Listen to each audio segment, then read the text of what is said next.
If you enjoy this content, please take a moment to rate and review it. Your feedback will greatly impact our ability to reach more people. Thank you. So 60. Yeah. Glad to do 60 episodes with you. It's good. I have a weird kind of feeling going on. Like, I'm actually not tired. I feel pretty stimulated mentally. I'm excited for the show today. I'm excited to talk about everything. And at the same time, this is my first week back in competition camp. And so I did my first 2 a day yesterday, competition team jiu-jitsu in the morning, and then an hour of strength and conditioning. And like my strength and conditioning coach added in conditioning yesterday. So like 8 minutes of like pushing a sled, throwing a medicine ball, crawling around, blah, blah, blah. I've been jumping in the cold plunge in the morning. I'm like doing all the stuff. I'm doing all the stuff. And but what's different this year from the last 2 years, there's 3 things that are different. First, I'm also a part-time caregiver, so that's kind of, a different thing. Well, and part-time caregiver is a lot of emotional energy. Yes, it absolutely is. And we're actually in a good spell. I feel like I owe it to the listeners. Things with my dad are actually pretty good right now. So we couldn't believe that he's actually been home for a month now, straight, which is amazing. And he's in good spirits, and we're figuring out a lot of stuff. I mean, we're running a little. You've got a decent team assembled around him now. Yeah. I mean, we're like running a healthcare company now at this point, but it's going well. So anyway, I'm doing this. I'm doing that. We've got different motions going on at work. Obviously, this year different from previous years. And the other thing that's different, Vic, is I'm a year older. Right. And your muscles are sore longer. That's why I jump in the cold plunge. So I feel like I'm doing everything supplement wise, and I got good sleep last night, and I'm eating well. I'm drinking water right now. Yeah. I'm doing all this stuff. And I think at a certain point it'll click in. It's the first week. So the first week's the hardest week. But I do think I just realized, man, this is 3rd year in a row, like prepping to go to Worlds. And I'm older. It's only going in one direction, and so it's weird. I have energy because when you work out, you get energy. Yeah. And at the same time, I have like this just like overall tired. I can't really explain it. It's kind of weird. Well, I do this hot yoga class on Saturdays. It's the hardest class I do. When I'm out of it, I'm just completely fatigue. Like every muscle is just like spent. And it's not that I'm tired, like I haven't slept very much, but I'm just like fried. My muscles have been used up. Yes. And I'll recover in a couple hours, but there's a couple hours where like I'm no good anywhere. Yeah, you're at the bottom of the recovery. Right. And that's not jujitsu where people are hitting me. No, but it is yoga. And what's the temperature in a hot yoga room? Yeah, ours is probably in the 90s, 92, 93. That's up there. That's up there. And it's really the humidity. They have like 3 or 4 humidifiers like cranking. That makes it really hard. Yeah. But it makes it good. I get a better stretch, I think, hot. So anyway, so I understand it. And I think Worlds are in 3 months or something. Worlds are in 3 months, yeah. But you know what? Here's the thing. I am so fortunate that I live a life, specifically a professional life, that allows me to do that. I have control of my schedule such that I can do that. And the other thing is, man, you pick your hard. You pick your hard. I mean, it's pretty clear to me genetically what I'm predisposed to, which are quite frankly kind of the things that kill everybody. ASCVD, right? I mean, it's like circulatory system. Like I have to maintain my circulatory system. I have to maintain muscle mass. And so you pick your hard, right? I mean, you could not do that stuff, and then it'll catch up with you at some point, Plus you won't have the energy I have right now, from having worked out. So you pick your hard, man. You pick your hard. I snuck away and went to Jazz Fest this weekend, and sort of a friend of a friend had a heart issue like at the show. Man. Had to go to the ED in New Orleans, and he's okay. But there's other hard aspects if you don't work out and don't take care of yourself. So yes, I think pick your hard's a good thing to think about. Yeah. So it's that season, and everyone wish me luck. All right, Vic, you've put together a great show, so let's dig in.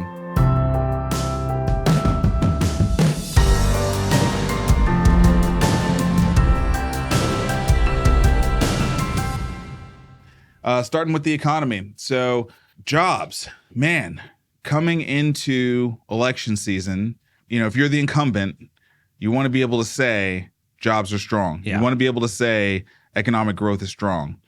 So we just had U.S. weekly jobs hit the highest jobless claims level since August of 2023. And this AP News article that you can get the link in the show notes, the headline is saying that even though we've got this huge jobless claim level, the job market is still hot because there are all of these open job listings that are out there as well. So what are your thoughts on this? I don't think the headline is real. I mean, I understand why a reporter is trying to point to something that is positive, but initial jobless claims, so you lose your job, you collect unemployment. That initial claim is what was higher than expected and the highest since August. But what's called continuing claims also are growing every week, every month. And so that says to me that people are not immediately finding a new job and they're only on unemployment for 2 weeks or a month. They're continuing for several months and it's growing. So the net people out of work is growing. And I think a lot of jobs are being posted. I think so. The source for this assertion the market is hot is there's a lot of open jobs on job boards, Indeed, Monster, whatever the job boards are. Mm-hmm. And that's a fact, but I don't know how many of those jobs are actually going to be filled in the next 30 days. I think a lot of people are, they're kind of maybe looking for collecting resumes from competitors, or they're trying to learn that maybe they'll hire a salesperson if they bring a bunch of existing relationships, but they're not just going to hire anybody. Mm-hmm. So I just don't see the actual new hires coming through, even though there's a lot of job postings. It's kind of easy and cheap, and you get free information to post a job. You don't actually have to hire anyone. That's right. Yeah, so it's a different fidelity on the data, right? Like a jobless claim, that's coming from someone who is currently jobless. Yeah. A job listing is not necessarily like a lock. That's right. Yeah. Okay. That's a good point. All right, moving on to the Wall Street Journal headline: the economic slowdown is finally here. Welcome it. Such a Wall Street Journal thing to say. I mean, both of these headlines are BS headlines. I mean, I do not welcome the slowdown. I don't think anyone should welcome the slowdown. I don't really get that. I mean, I think what they mean is the Fed will stop raising and maybe cut, but who cares? I mean, that's not. Yeah, right. It might be true, but that's not making people feel better about the economy. I mean, but there is some. Well, let's just talk about that for a quick second.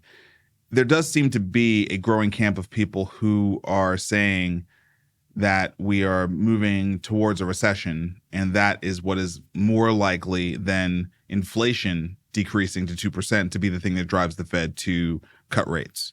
What are your thoughts on that? Yeah, I mean, the European Union, I think, is going to cut rates for that reason. Maybe this month.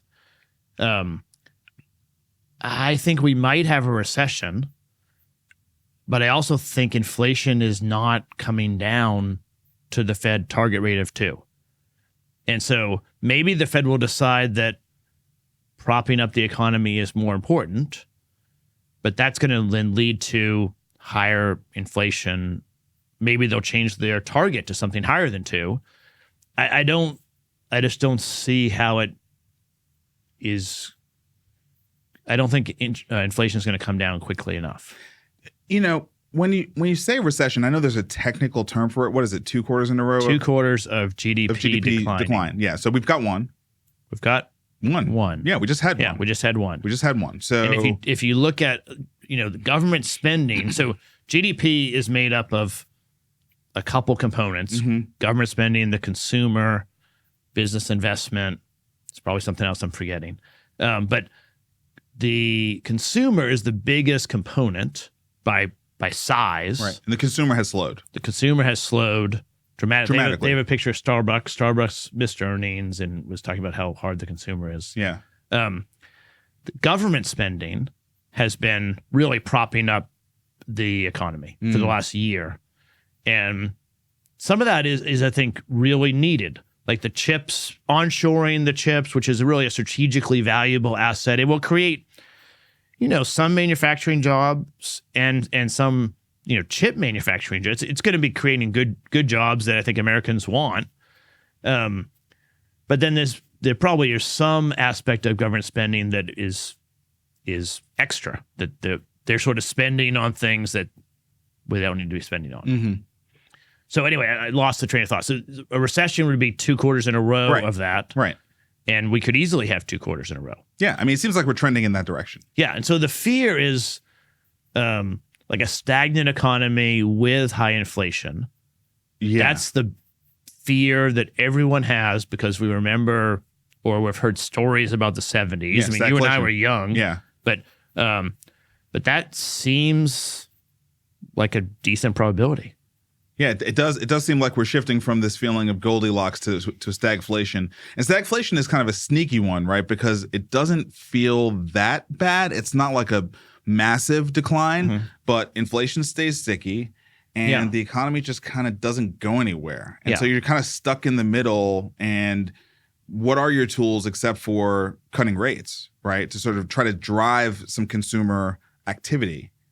Like what else can you really do? Well, I mean, there's fiscal policy and monetary policy. So if Congress can get their act together, they could do things that would encourage new business investment. No way that happens in the next 12 months. So yeah. And so that takes away half of the tools in the tool bag. Right.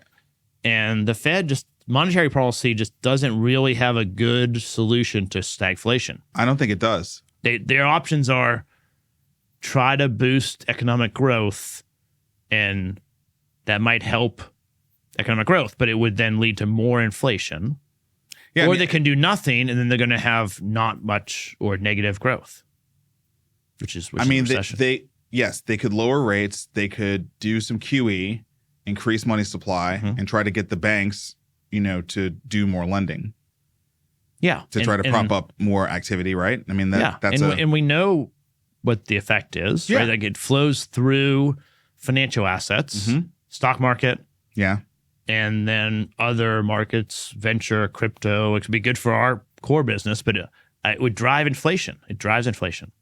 Go to the next one because it was in this article, but I think we carved it out. Yeah. So for people that are listening, in that same article, the Wall Street Journal they had the annual wage growth from the St. Louis Fed, and it's a pretty depressing slide. I mean, wage growth has gone down over time. Go ahead. We have to start with the bounds here. So the bounds are 2022 to 2024. So it's not a long time range. And we all know 2022 was, that was the end of 2021, right? And 2021 that was high inflation, super exuberant and still kind of pandemic-y back then, right? And it was hard to find people willing to work. People were quiet quitting. Yeah.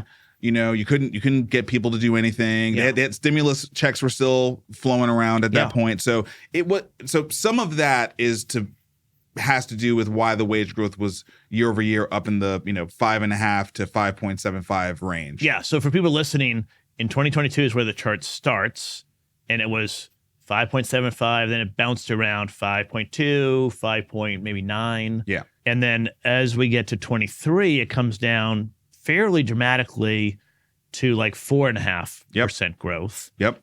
And what that means is I think whatever salary or hourly rate you made last year, you're making 4.5% more this year. Yeah. So that's still significant. I always compare this to inflation, right? Like the cost of my grocery bill and my gas and my rent is going up basically by inflation. Yeah. Wage growth minus inflation tells you how up you are. How you're doing. Yeah. Right. And so at 5%, you're doing pretty well. Yeah, especially where inflation was then, because inflation had not shot up that high back in 2022. Yeah, it was not in the beginning of 2022. Yeah, it was the middle of. I think it went higher than this line during 22. I think it went up maybe to 6-7. We should get there. In 23, you were probably way upside down, right? Because it was in the 23. You're upside down because you're growing at 4%. Your wages are growing at 4%, but inflation at was some point 6. was 6. Yeah, right. Yeah. And now, 24, wage growth has gone down to sub 4. So, it's dancing around 3.75 now, right? Which is about where inflation is. Yeah. So you're flat. So one way to judge the Fed's success or failure is they want to reduce inflation while not impacting wage growth that much. Right. And so they've brought inflation down, and it also has had the effect of bringing wages down. And so hopefully it'll keep going. Right now, sort of inflation is something in the high 3s, and wage growth is equal to that. In the high 3s, yeah. And I think there's also a psychological aspect to this as well, because not everybody does that equation that we talked about. Takes the year-over-year wage growth and actually looks at inflation. Almost no one does. Yeah, most people don't even think about it. They just think, hey, I'm making this much more, and then they go about their spending, whatever. But, I know people who work salary jobs for corporations, and this chart very much reflects the conversations I've had with them talking about sort of how their wages have grown year over year over the course of the last 3-4 years. They were definitely getting much more handsome salary bumps 3 years ago than they're getting right now. Yeah. And so it just psychologically doesn't feel good, right? And I think also it's a signal from the company to them that, hey, things are tight, and we need you to like really deliver because everyone is kind of being observed. Right. I think that's the other psychological sort of message that people end up getting. And so I think people are less anxious about, thinking about moving and upgrading their position, and more sort of just trying to hunker down and focus on keeping the job they currently have. And so that to me means less job openings because people aren't shifting around, right? I don't see as much shifting around happening out there in the market. Yeah, and we haven't had really significant numbers of layoffs. We've had layoffs. Last year we had a fair number. And we have another story this week, but they're kind of strategic, tactical pieces. It's not a whole company shutting down massive percentages. Right. But I think that even that level of layoffs is like a warning shot, and then you really can't ask for as big a raise. Or the company is able to say, listen, we only did a small layoff, we protected your job, but we can't give you that 5% raise this year. That's the narrative, right? Yeah. I mean, you basically, they're not saying be happy this, you have a job. Be happy you have a job. Right. Yeah, they can't actually say those words, but in so many words, hey, you made it. Right. To the other side, right? All right, keeping this thing moving. All right, so we're into the VC deals now. So Axios Pro exclusive. Sift Healthcare collects $20 million for medical billing tools. We've seen a lot of medical billing deals happening out there, and I think this is next week's show. We're gonna have Ambar Bhattacharya on from Maverick Capital talking about AI. And when we talk about areas where AI is starting to get real traction, one of them is in the back office around all things billing, revenue cycle, et cetera, et cetera. So it does sort of make sense. We're seeing more and more capital allocate into this area. Yeah, we'll talk to Amar about it, but I think that this is an area that's fairly easy to imagine AI really helping, because most health systems and providers, they already rely on someone else to help them with billing. And now Sift is going to do that in a much more effective, faster, cheaper, better way. And so I think billing or like pre-auth and questioning the billing are the two sides of that battle. Yeah, this is a space I'm pretty bullish on. This market is very fragmented. It's as fragmented as is the provider landscape, which is pretty damn fragmented. You've got all these different revenue cycle management, outsourcing firms, rebadging firms, et cetera, et cetera. So, and then you kind of go down the stack. You can go into clinics, you can go into ASCs. I think there's a lot of opportunity in upgrading the whole CFO suite, quite frankly. Everything in the CFO suite can really be upgraded with AI, and lots of upside, question. And we're nowhere near fully saturated there. So, and it's a competitive landscape, right? Like the health systems and the providers are competing against the payers for who can run their process to bill or adjudicate claims more effectively. Yep. No runaway winners though. So I think it's a good space for VCs to be investing in.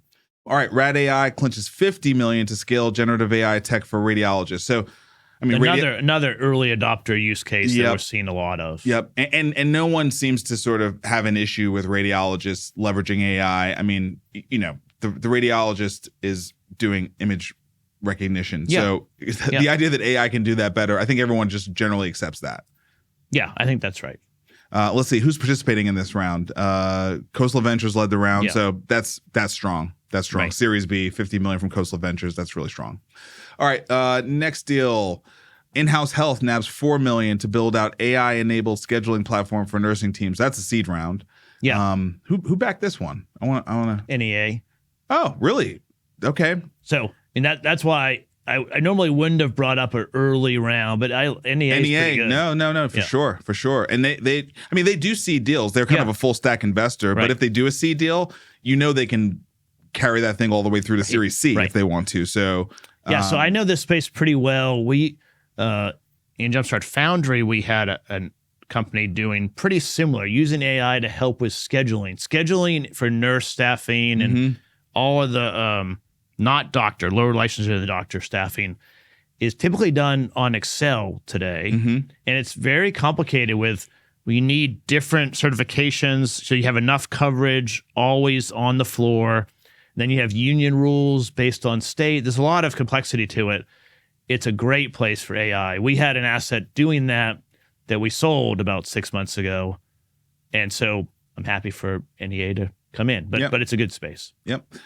All right, so we're moving on to policy. Medicare Hospital Trust Fund to stay solvent until 2036, trustees report says. So this projection is 5 years longer than last year's projection. Yeah, so every year, I think the Medicare Trust Management Group does an analysis how much. I mean, it's kind of a made-up thing. I don't know that there's a pot of money sitting somewhere that is not touched except for CMS. Right. But we do account for it that way. And so it was going to run out of money in 2031, and it's made significant progress. So it just added 5 years over the last little while. That's pretty good. Which is great. So do you know why? I don't know why. They do it with all of the projections of what it costs to take care of the seniors, when they're going to die, all the different aspects of it. And I think there were a lot of people that died, unfortunately, earlier than expected in the COVID and year after COVID. And I think that then had an effect on the trust fund in a way that is positive. It's not positive for the people that died, but it's positive in general. Nothing. We should talk to Emily about this. I asked Emily. We should ask Emily about this in detail. I called her to ask if she saw anything from the GLP-1s or weight loss. I was wondering about the rules and just like rates. Just like, being more conservative on rate hikes year over year, because that's kind of the same issue that we have with the wage growth, right? Yeah, right. So I was just wondering whether or not the choice to do that extended the life of, I kind of think about it like cutting burn for a startup, right? Did you give yourself more runway by just cutting your projected operating expenses for the future? Yeah, we can ask her. I think it is a demographic effect. Okay. All right. Let's we'll come back to that. Yeah, stick a pin in this. But it's a positive thing. Yeah. It's positive as long as we have a full understanding of like what that actually means. If that means a decline in services that can be expected, or some other, or this is going to cost more out of pocket for the the senior citizens and their families, then I don't want to say that that's a bad thing, but it's just we just need to sort of understand all the implications of that. So we'll stick a pin in that and come back to this. Okay, so this is. I'm glad we're going to do 3 stories back to back, because this is it's a trend. Well, it's a trend, and it's like to me this is a big deal trend, big deal trend. So we're going to talk about 3 of the sort of emerging payers from the last 10 years that came up that really during the pandemic looked like they were out. And I think the only one that I think we feel had a good shot was Oscar. Oscar seemed to be like holding their own, but Clover, Bright Health, now renamed NeueHealth, and Oscar all were kind of on the ropes. I think Oscar probably doing the best out of the they three. all were like venture-backed, high-flying, went public, or did a reverse SPAC. And very exciting. And then they all ran into trouble as they got some scale. And I agree. I thought they were going to go to business. Oscar was the least likely to go to business. And then this quarter, all three turned.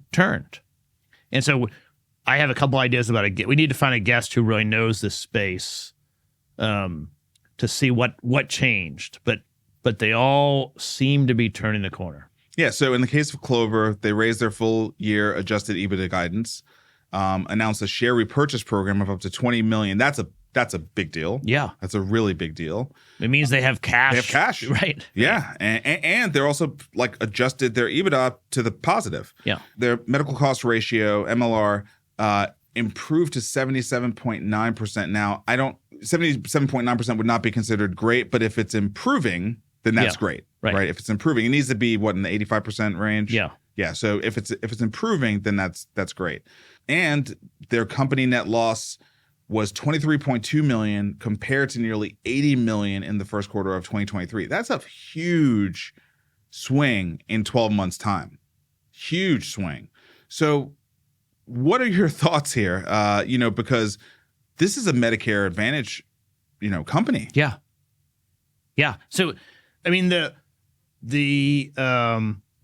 hyped up vision for all three of these companies was we're going to bring technology tools, partner with providers, bring better service to members and better care overall, which will be good for seniors. It'll be good for providers, and we'll make money because it's a capitated rate. They never really delivered on that at scale. And, they're talking about step change improvements to their cost structure. Okay. And my takeaway was we need to look into it more because they are tech forward. All three are tech forward sort of companies. Yep. But I don't really know. So they're talking about Clover Assistant, which is their tech platform. Yeah, which got there was a lot of scrutiny around Clover Assistant. There was a lot of feedback. But look, when people are sort of dogging a piece of software, as long as they can kind of stay around, over the course of 2 years, a lot of progress can be made. Yeah. Right.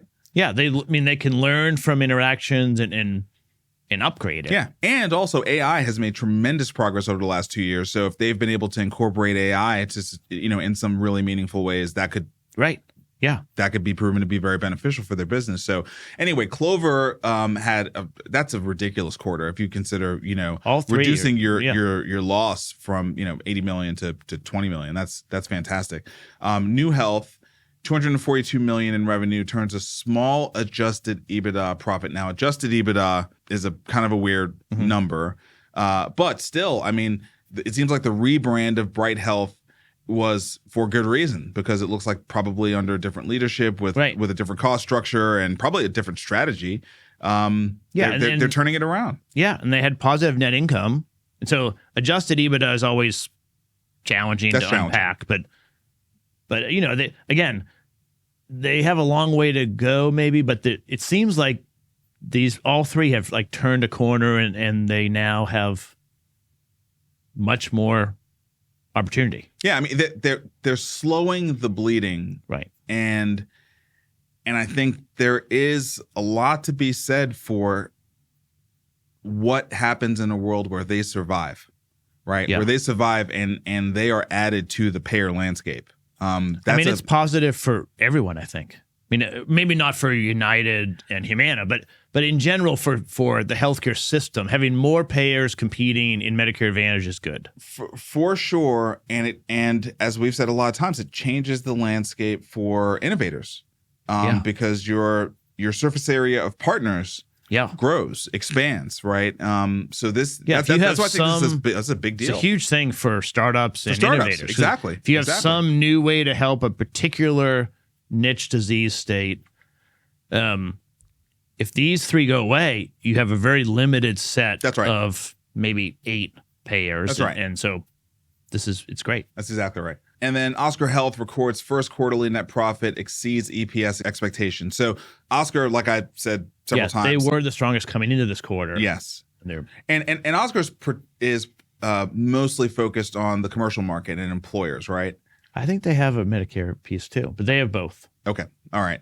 Well, yeah, I think they were definitely performing better than the other two. Yeah. And so it looks like they're just continuing to improve along with the cohort, but probably out in front right now. Yeah. So I'm going to try to think about who can we bring in who's really an expert in this innovative payer space that is not conflicted and already working at somewhere else that they can actually speak. So. Yeah, and try to like get down to the bottom of what's going on there. I mean, I remember looking at some of the Medicare Advantage, and I think maybe even direct contracting stats across a segment of payers, and this was public information. Yeah. And I just remember like Clover kind of got smoked, compared to like what United was able to pull off in terms of like the MLR and like the, the returns and the spread. It was just like, they just got smoked. Yeah. I mean, at some level, that was also buying power is really, buying power matters a lot in buying negotiating power contracts. And data and, the fact that United has Optum and they can really, really dial in these things. I think also I remember the panel sizes. I think United had a much more sort of manageable sample size that they were sort of working on. They probably recognized, hey, this is not the easiest thing in the world to do. So let's start with a smaller group. I think that was one of the big things I remember was like Clover's numbers were so much bigger than everyone else. So per doc. Per doc. Yeah. So it's just much harder to sort of manage. And I think what they were trying to say was Clover Assistant, their tech was going to enable that scale. Right. But that's a big bet. It's a big bet that like a piece of software is going to drive value-based care alone. Yeah. Right? I mean, I think buying power and negotiating power is the main thing that leads to payers having success or not. They came out thinking that, or announcing they were going to use technology and like be leaner, smarter, more nimble. And it'd be great if they can figure that out. All right. The saga of Steward Health continues with a bankruptcy filing this week. That now puts patients, communities on notice that they may be without care in the very, very near future. It's a sad story. We've been covering this story since almost a year ago. Since I looked it up last August, we started talking about it. Really? Wow. It's just a sad story, and unfortunately, it's legal. So people are upset at the big private equity hedge fund Cerberus, who originally bought this from the Catholic Church, I think. And they had a marginally successful investment. And now they've left a lot of trouble between the REIT and the operating business. There's troubles all over the place. No one has enough money. I think the REIT is also going to go under. Is that MPT? That's MPT. Yeah. So, but unfortunately, the patients and the physicians are just like going about their day. They're going to be dramatically affected. I don't know who is going to pick this set of assets up. So I don't know. It's sad. I think it's sad more than anything else. Yeah, and if this goes all the way through, this to me feels like the highest profile. Look, it's not the only hospital failure that's happened in America over the last 5 years, but journalists have done a good job of covering this one. Yeah. And so this one will have political blowback. This one will drive more scrutiny on private equity. It will become a talking point in putting more of a spotlight on private equity. It's just, you know it. I mean, that's what's going to happen. We have friends that are in private equity. There's a lot of really good private equity healthcare partners. Cerberus is going to be a really tempting attack piece. I mean, they're named after the hound that guards hell. I mean, like they're not trying to be friendly, and I think it's going to be a really difficult thing for the healthcare private equity market to navigate. They're going to get called into Congress, all that stuff. Yeah, specifically the ones that focus on roll-ups. Yes. Right. Specifically those. I think you're going to see a lot of problems with those. And specifically on hospitals. I mean, physician groups, I think, are going to be a little less under the radar. But man, hospitals are probably really going to be scrutinized, those deals. And look, that's not great for the financing world, but it's also not great for the hospitals because, although this was a poorly executed deal, I think we have to look at the outcome and say that's what we're dealing with here, a poorly executed deal. There are many hospitals that need these deals to continue operating, right? The operating model does not work anymore, and they're going to need recaps, and they're going to need mergers, and they're going to need to consolidate back offices and all those kinds of things. And having political headwinds against that, AGs, the FTC, et cetera, stopping that and just pointing to Stewart and saying, see what happened, is not going to help that matter. Yeah. The challenge, the reason it's sad is I think that it seems like everything that was done was legal. Right. So it's not like someone did something that is not legal in the United States. Yeah, I get your point there. And unfortunately, maybe Congress or others changed the laws, which would then limit degrees of optionality for management teams and health systems, that they actually are better off having the option of a sale leaseback of a building asset. So I don't know. I don't see a good end to this, but it's going to take a while. Well, we wish everybody in those communities the best. I know it's got to be tremendously stressful. It's got to be tremendously stressful to think about what you're going to do when your hospital goes under. It's just really sad. All right, Wall Street Journal. So this is just okay. I'll put it in the show notes. I mean, this is a detailed story by the Journal of how Cerberus Capital Management navigated this, making money for their investors. The music stopped and they left the scene. That was in 2000. Yeah. And now 4 years later, it's all come home to roost. Yeah. I think we've already talked about it. Yeah, so we don't need to dig into it anymore. But the headline for the Wall Street Journal story is the private equity deal that flattened a hospital chain and its landlord. So you can already tell where this is going. And that's the Wall Street Journal. So that's not a very friendly headline. Right. Not a friendly headline. Yeah. All right. Ascension reports systems, clinical operations disrupted, an apparent cybersecurity event. Oh, boy. Yeah. This happened yesterday. I did not know this happened. Yeah. Yeah. So they have shut down some operations. They've moved some services. They probably rightly haven't told us or the press all the details because they're still trying to figure out what has been jeopardized and what is safe. But it's the same really bad story again. Man. So I just want to read a couple of the quotes here that Ascension wrote in their release. Out of an abundance of caution, we are recommending that business partners temporarily suspend the connection to the Ascension environment. We will inform partners when it is appropriate to reconnect into our environment. Wow. Ascension runs 139 hospitals, 40 senior living facilities across the country, employs 132,000 people, reported $28 billion in revenue.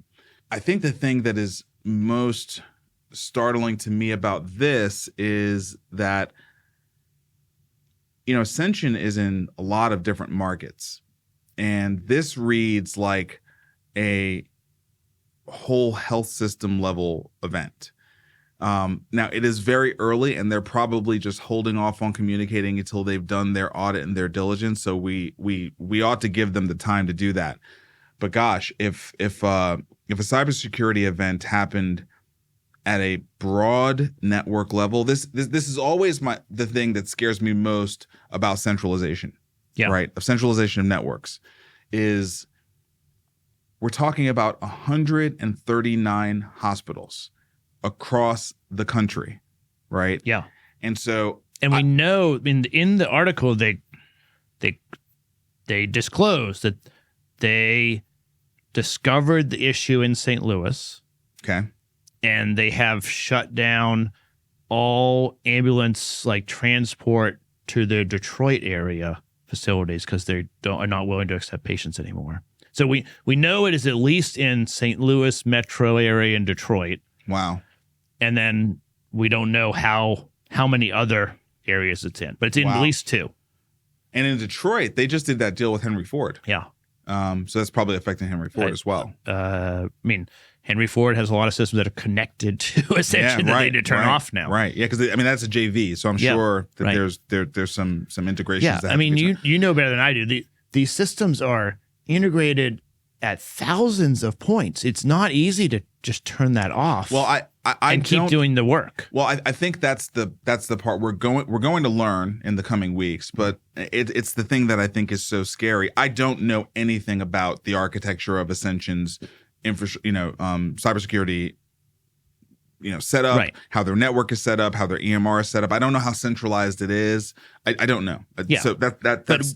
But is it true that most hospitals have multiple third-party systems that plug in? For sure. Because they have to interact with groups. Of course. But you also have a lot of health systems that through acquisition have many, many different instances of EMRs and are effectively not really centralized, right? They're decentralized through lack of organization that comes from M&A activity, right? So a lot of, and people complain about that, but but it actually creates it. You end up having like less fragile. firewalls almost, like you have like barriers because you're not so integrated together. Exactly. You're less fragile when someone tries to knock on your door and hack your entire system, right? So I think that's the thing we're going to learn here over the coming weeks. And man, this just sucks. Ugh. Yeah. Man, I'm so sorry to all the people that said we know great people at Ascension, and I feel like as soon as the show is done, I got to make some calls and just kind of check on people because I know this is it's bad. It's terrible. Yeah, I mean, I don't know how bad it is, but it's to announce this to the public and start sending patients to other systems in Detroit. That's not good, dude. Let me.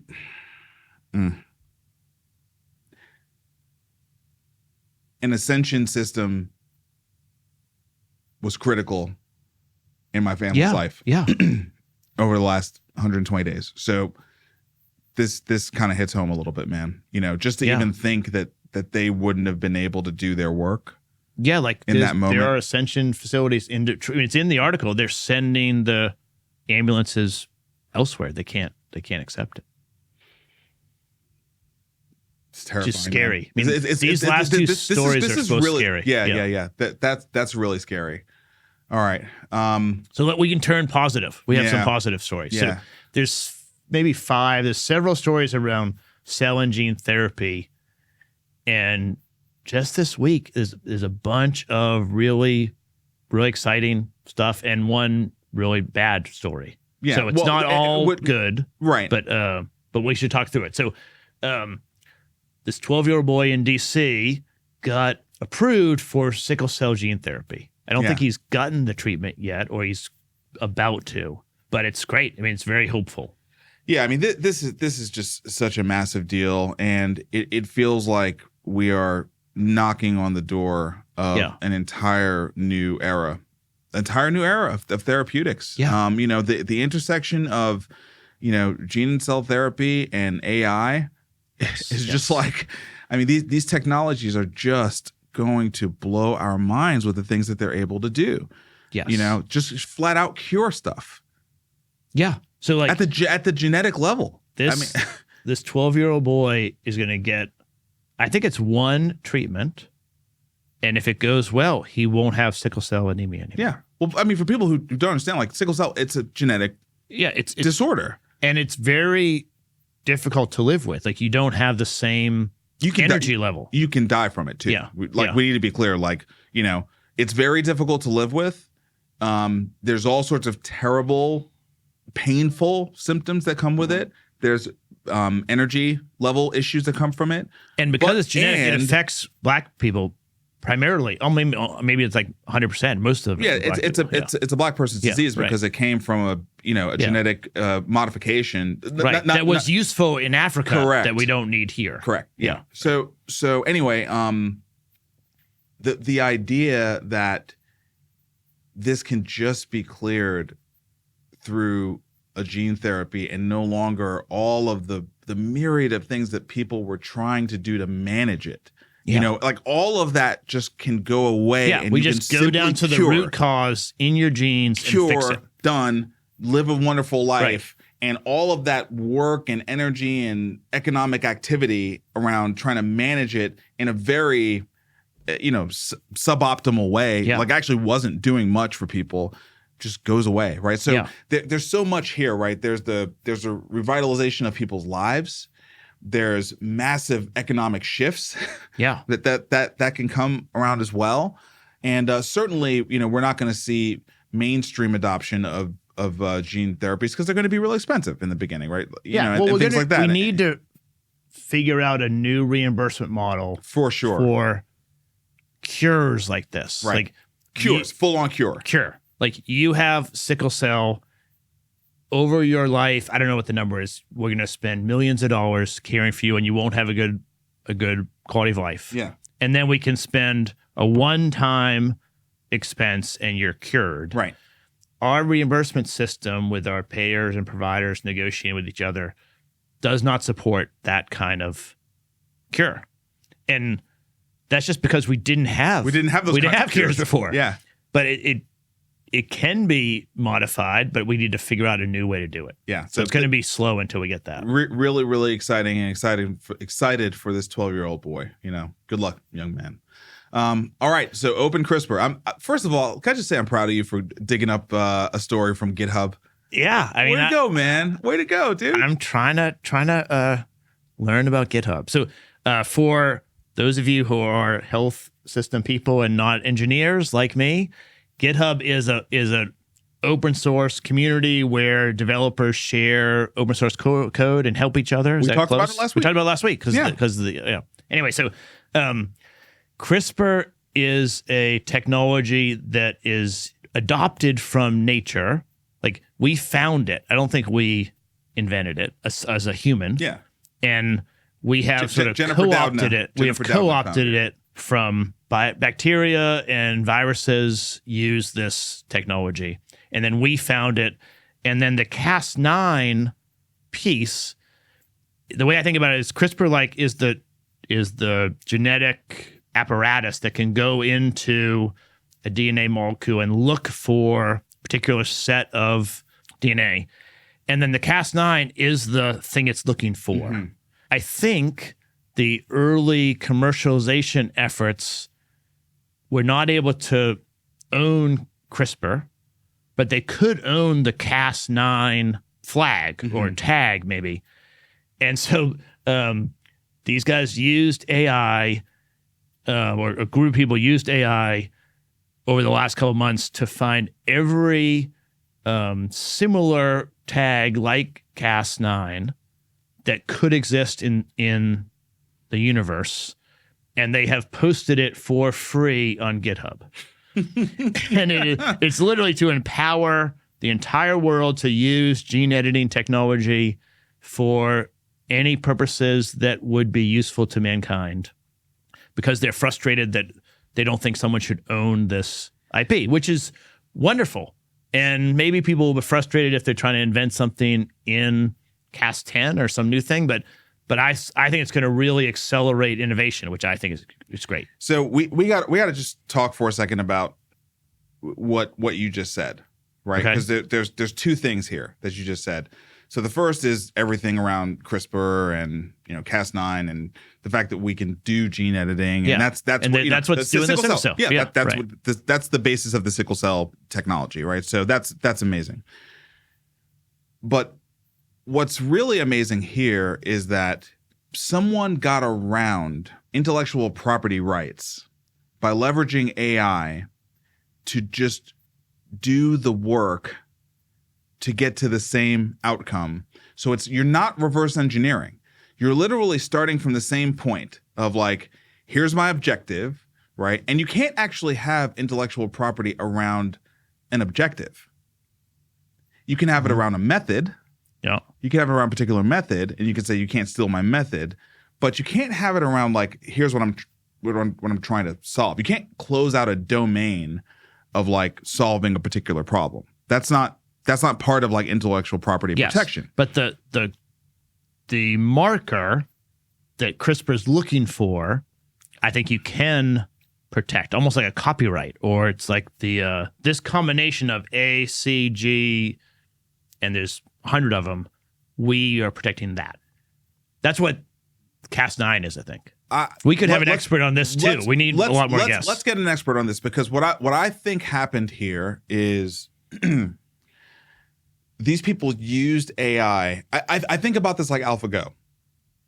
We have them next. Oh, really? Yeah. Okay. Well, let me just say how I see this. I think about this like AlphaGo, which is over the course of, I think, centuries, humans built a canon of how to play the game Go. And it was documented, and people watched the games. Sorry, I'm thinking about AlphaFold. Anyway, keep going. Yeah. So over centuries, this canon, just like chess, right? You document the different moves, different strategies, blah, blah, blah. Yeah, I want to start this way, and that'll lead me to another strategy or whatever. Yeah. And what AlphaGo did was it just played itself like a million times. Yeah. And it created net new knowledge. Yes. And net new knowledge that we couldn't recognize. So it was based on the same, pieces. It was based on the game of Go, right? Which is the same rules. Which same thing here. Yeah. This is based same on rules, CRISPR and RNA. Like Yeah. you can't, copyright the actual genome itself, like and how it's structured. It's a biological fact, right? You can't just claim ownership to that. So what they're doing is they're starting at the beginning, just like AlphaGo started at the beginning. Here are the rules of Go. Yeah. Now play yourself, right? Yes. And at the end, AlphaGo created new strategies that we as humans had never seen. We mistook those for like bad strategy, right? Until the AI beat us. Until the AI beat us, and then we realized it had created a new approach. And I think the reason why this is such a big deal is because it changes the paradigm of intellectual property, right? Because in the past, you would never think, okay, I'm going to put in all the work and effort to start from zero, the same place this other person started. You'd always try to say, okay, can I hire an employee? Can I, how can I get access to some parts of this thing so I don't have to pay a direct license? But AI. Yeah, like Compaq took the IBM PC in like 85. Right. They documented everything it did. Then they took that document and gave it to new people. That's reverse engineering. That's reverse engineering. Build this spec, and we haven't. Those people are clean. They don't know anything what IBM did, although they're building the same thing. They're building the same thing. Yes. That's the old way. Yeah. AI is just going to say, do it now. Here's your source material. Here's the objective. What are your constraints and benefits? Right. Go. And then you just throw it up on GitHub. Yeah. And you make it open source. That has real implications for for intellectual property, man. Real implications. I think in two ways. So one, the amount of effort and energy in labs today, just researching, walking around in the dark trying to find something, is now they have given you the roadmap. That's right. Here are many thousand things you can use. Go play with that. But then, interestingly, you can't. It's open sourced. You can't monetize that. You have to monetize it in delivering something to the world. That's right. That's right. Yes, you can make money curing sickle cell, but you have to do it in the services and in delivering it to that 12-year-old boy. Well, so here's what's really great about that. It is much more aligned with proof of work than sort of where capitalism has evolved to, which is I hoard an asset and I just make money forever sitting on top of this asset and regulating the use of it. I charge you a tax to use this thing. Right. Whereas this is more like, here's a tool. It's a tool. You can't make any money off of the tool as a tool, but you can use the tool to create value in the world. And that value in the world, you can be compensated for. The value you actually create in the world, right? Yeah. That's a better economy. It's a better economy, and it encourages ongoing improvements, right? I start treating sickle cell, but if someone else can do it better, faster, safer, cheaper, with a different set of resources, they will. And then, so we'll get iterative kind of improvements on this core, I think it's going to be great. So this is another guest idea. Aaron, our producer, like you got to help us like keep track of all this stuff. We have to get an open source AI person on the show. Someone who like really knows open source AI, because I just think I finally got why open source AI is so important, because that's like the last frontier of this. Is a full stack. There's nothing in here that you can sort of say is beholden by any corporation with any intellectual property rights. Right. And man, that just opens up so much. Yeah. That opens up a lot. I just think about how court systems are never going to be able to litigate this at the throughput that it's going to deliver. They're never going to, like, it's going to take forever. It's going to take forever to try to like pull down all of these different things. It's not going to. How are you going to do it? You can't do it. It's going to overwhelm the courts with open source. It's always available. All right, so go to the AlphaFold thing. So AlphaFold 3 came out today, I think, either today or yesterday. Previously, they showed how all the proteins that exist in the world are folded.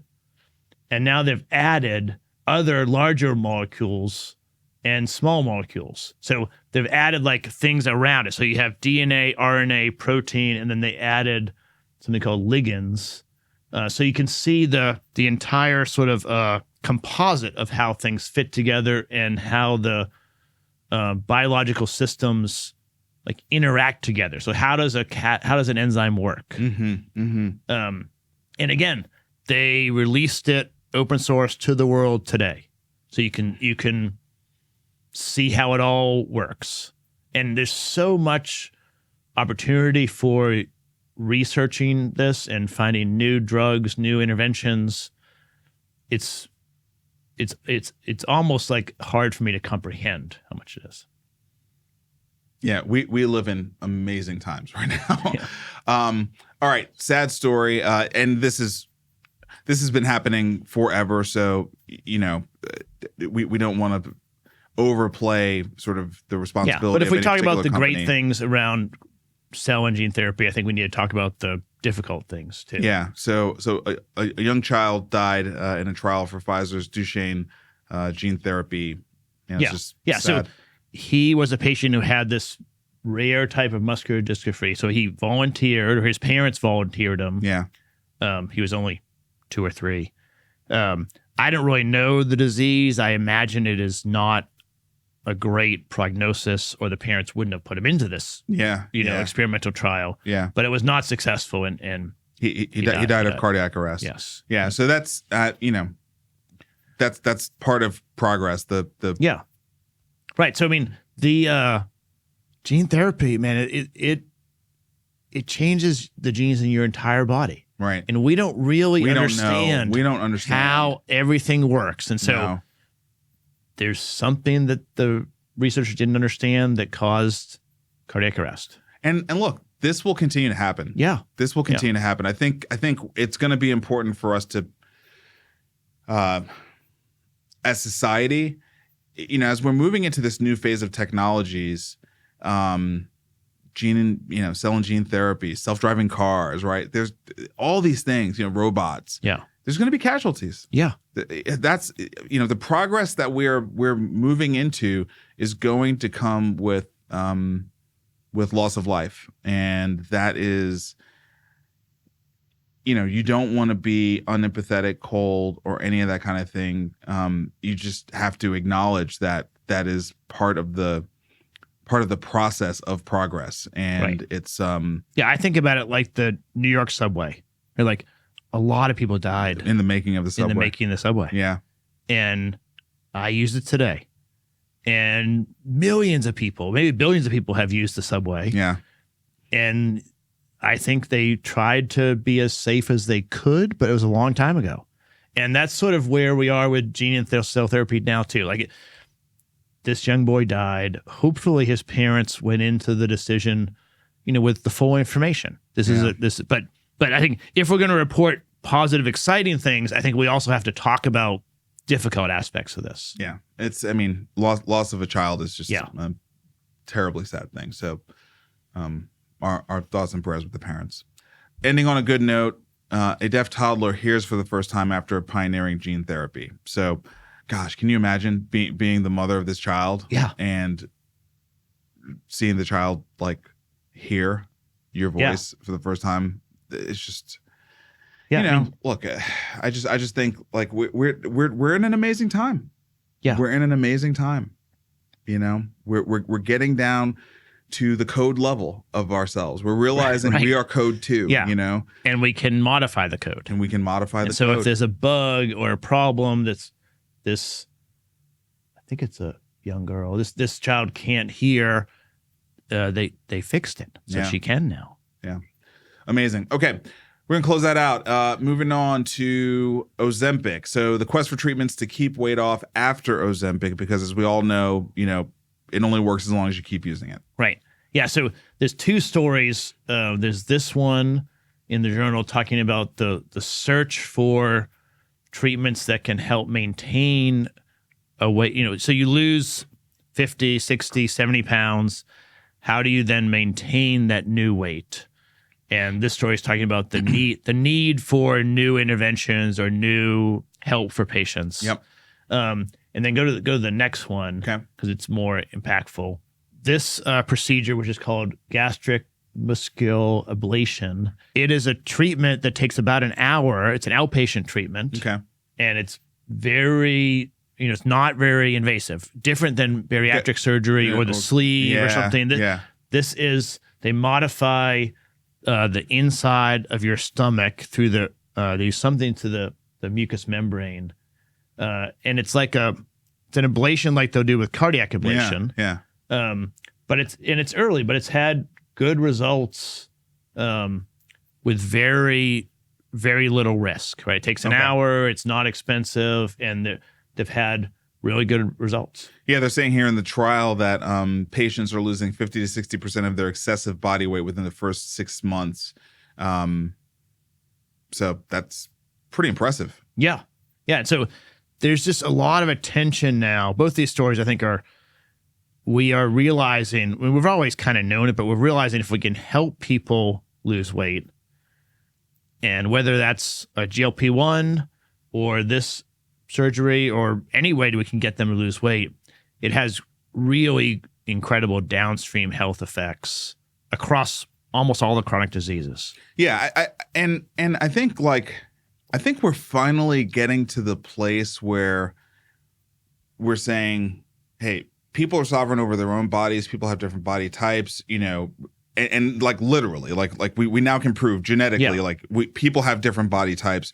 They're going to respond to food differently. They're going to store fat differently. Is totally the different. Gut biome, and we're still learning about the gut biome. We still don't know that much about it, right? So we've learned all this stuff, and so we kind of understand. Hey, listen, different people.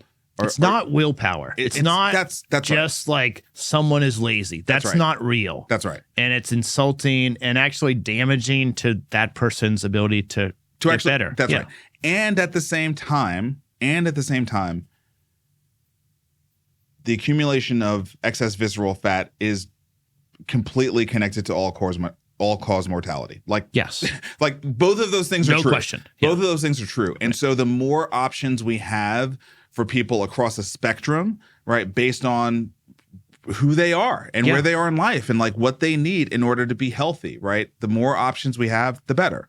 Yes. That's kind of it. Yes. And it's also, I think the medical establishment is coming around to, I'm already there, that it's not the patient's fault, right? Like, oh yeah, people have gotten there now. And so that's an important thing. Like the fact that they have excess visceral fat is not due to they are not trying to get better. And we are coming up with lots of different ways. The GLP-1 attacks a certain pathway. This is a different thing. And there's lots of ways to impact it, and we need lots of options. Yeah. We don't have enough personalized and genome-based medicine to point the finger at the person. Yes. yet, right? Because there's wild differences in the way that we process different food, the way that we burn fat, the way that we handle different intensities of exercise. Like there's wild differences based on our genetic makeup, and most people do not have, a practitioner who's their GP PCP who is doing anything based on their genome. Most people do not. Yes. So there. All right. All right. Shift into AI. Yeah. We should go into Doug before we do this, maybe. Nah, we'll just. Okay. We have a new Jumpstart Foundry thing coming. We'll spare everybody this week. All right. So meet my AI friends. So article in the New York Times about a columnist who spent the past month hanging out with 18 AI companions. They critiqued his clothes, chatted amongst themselves, and hinted at a very different future. So this guy basically signed up to be in the Her movie. I mean, basically. Yeah. Yes. But he added 17 other AIs too. So the Her movie has basically one AI. No, it doesn't. No. Oh, I need to watch it again. I don't know. Yeah, no. Just Joaquin Phoenix is talking to one AI. Right. But Joaquin's friends have their own AIs. Yeah, and then all the AIs start talking to each other. That's in the movie. I got to go back to that. So yeah, he had 18 different, go down a little bit because he has the pictures of them and I can remember if I see them. So he has like a counselor. So this guy is his made up image for his therapist, his therapist. He has a workout person. He has a emotional coach. And then he has like a fashion designer. Person, so he had 18 of them, all different functions, and he gave them backstories and tried to make them useful in that. And we'll put it in there, but it is I think he found it to be surprisingly helpful. Like he says in the article, he went into expecting it to be, the girlfriend, talk dirty to me is the thing that he was expecting to be the dominant one. Right. And it was the least compelling. They were not very good. They were sort of like cheesy and he said they seemed like desperate. But the counselor gave him actually really good advice. And the workout person was really helpful. And so he actually started benefiting from them. So I don't know. I think he went into it very cynical, but came away thinking that that maybe we're not all going to have them right now, but within a year or two, we're going to start having like this advisory board of AIs. Yeah. So let's read a couple of paragraphs here because I think it's good writing. The technology needed for realistic AI companionship is already here, and I believe that over the next few years, millions of people are going to form intimate relationships with AI chatbots. They'll meet them on apps like the one I tested and on social media platforms like Facebook, Instagram, and Snapchat, which have already started adding AI characters to their apps. Some users will scoff at befriending a chatbot, but others, especially people for whom socializing is hard or unappealing, will invite AIs into the innermost parts of their lives. This shift will be jarring. You'll wake up one day and someone you know, possibly your kid, will have an AI friend. It won't be a gimmick, a game, or a sign of mental illness. It will feel to them like a real, important relationship, one that offers a convincing replica of empathy and understanding, and that, in some cases, feels just as good as the real thing. That is the movie Her. Yeah. Just so we're clear. So if you want to get an immersive, emotional experience of what that is like, just pop on Her because they did a fantastic job of predicting where we were going to be. I tell you what, they nailed it. And we're pretty much there. The device looks like the Rabbit R1, and it's a voice-based GPT. Yeah. Totally. Right. It's crazy how well they nailed it in that movie. Yeah. What a world we are living in. All right, Microsoft investing over $3 billion to build AI in Wisconsin. Good for Wisconsin. Actually, Wisconsin's been doing quite a bit with Microsoft over the years. So this is a long-term thing because I remember they've got an innovation platform in Wisconsin. Mm-hmm. The reason I remember is because it's tied to the Green Bay Packers. Okay. and Microsoft is like their main sort of partner there. So Microsoft has clearly been doing a lot of business development in Wisconsin. Anyway, yeah, so it's a great thing. It's a big win for Biden, and it's going to create a lot of jobs. And I'm pairing this story with the next one, which is the opposite of this. So Microsoft is also they own a game developer called Bethesda. It's a decent sized game developer, and they're cutting a lot of the staff, and I think they're not doing any new game titles. Yeah, that's because they're going to do it in Wisconsin with AI. That's right. Yeah, because AI is going to do games. Like for those of you who don't track video games, the video game studios have been getting decimated, and it's particularly because of AI. Because a lot of the jobs that were in these studios were doing a lot of like rendering. Yeah, a lot making of making the world experience seem good. And AI is going to crush that job. I mean, that's just that's easy pickings for AI. So more economic shifting. I mean, that's right. That there's just like this whole thesis. We should also try to get someone from like Gartner or Forrester in here to talk to us about like where the economic shifts are going to happen as a result of AI. From what to what? Like what? You know what I mean? Because it's not just going to like go poof. It's going to be a shift. That's right. It's going to be a shift. Obviously, to AI-based businesses, but like what are the areas that the foremost analysts who are watching this are saying, hey, this is really going to. We got all the guests. There's a lot of work to look at and guests. Yeah. All right. And final story. Yeah. So Suki is a scribe, AI scribe, which we've talked about previously. We'll ask Ambar about it, but I think it's another area that has early adoption already. And they signed a deal with Premier, which is a GPO. Oh, yeah. And so they immediately now have the ability to go into all these hospitals. Wow. That's a big deal. Which I think is going to be impactful. I mean, a lot of hospitals buy everything through Premier. Or through Parallon. I mean, there's different GPOs, but Premier's a big one. They're also pretty innovative. They're more, I mean, I don't know. I mean, they all try to bring innovation, but Premier's pretty good at it.